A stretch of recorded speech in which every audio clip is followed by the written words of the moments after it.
আসসালামু আলাইকুম। এত সুন্দর আমার পিছনে একটা ব্রিজ, আর এই ব্রিজের সাথে সুন্দর একটা প্রকৃতি ভাবাই যায় না যে এত সুন্দর একটা ব্রিজ ফাঁকা মাঠের ভিতরে একেবারে নিরিবিলি পরিবেশে। বস্তুত এখানে কেউ ঘুরতে আসে না, এটা খুবই নিরিবিলি পরিবেশ সম্পন্ন। এটা একটা মাঠের ভিতরে একটা ক্যানেল চলে গেছে। এই ক্যানেলের চারিপাশে অসংখ্য গাছগাছালি, ভয়তে কিন্তু সচরাচর এখানে কেউ আসবে না। কিন্তু এই ব্রিজটা কিন্তু আজকেই আমার চোখে পড়লো। আমি এই পথ দিয়ে অনেকবার গেছি, কিন্তু সেভাবে আমি দেখতে পারিনি ব্রিজটা। এখানকার সৌন্দর্য যে এত সুন্দর, আসলে না আসলে উপলব্ধি করা যাবে না। মনোমুগ্ধকর একটা সকাল পেয়েছে আজকে।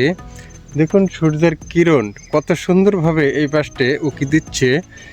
আর এই পাশে এই যে ব্রিজটা, আমি ব্রিজের এখন উপরেই আছি।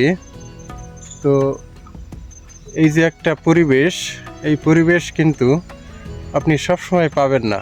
এটা শুধু শীতকালেই সম্ভব, আর শীতকাল ব্যতীত গরমকালে কিন্তু এই পরিবেশটা কখনো হবে না। তো আপনারা যদি বেড়াতে আসেন, প্ল্যান করেন, তো অবশ্যই গ্রামীণ পরিবেশে এই এই ব্রিজটাতে এখানে আসতে পারেন, পিকনিক করতে পারেন, এবং সব কিছু কেনাকাটা করেই এখানে আসতে হবে। কারণ এখানে কোনো দোকানপাট নাই, কোনো কিছু নাই, এক নিস্তব্ধ একটা এলাকা। দেখেই দর্শক আপনাদের দেখায়, আপনারা দেখেই বুঝতে পারছেন যে কত নিরিবিলি, কত নিস্তব্ধ এলাকা। তো সবাই ভালো থাকবেন।